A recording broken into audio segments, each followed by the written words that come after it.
జై శ్రీరామ్. హాయ్ అండి అందరికీ. ఈరోజు గజేంద్రుడి పంచరత్న శ్లోకంలో నెక్స్ట్ ఫోర్ లైన్స్ ఎలా పలుకుతారు, ఇంకా దాని మీనింగ్ వివరిస్తాను. ఎక్కడైనా తప్పుగా పలికినా, తప్పుగా అర్థం చెప్పినా కమెంట్ సెక్షన్లో మెన్షన్ చేయండి. So let's start.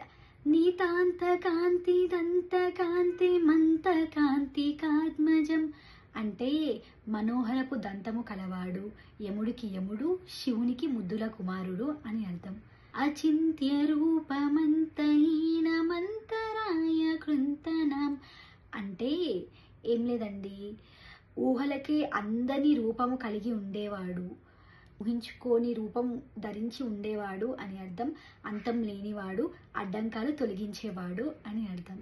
రుదంతరే నిరంతరం వసంతమేవ యోగినం తమేకదంతమేవ తం విచింతయామి సంతతం అంటే యోగుల శిరస్సులో శాశ్వతంగా నిలిచి ఉండేవాడైన ఏకదంతుని నేను నిరంతరం ధ్యానిస్తాను అని అర్థం.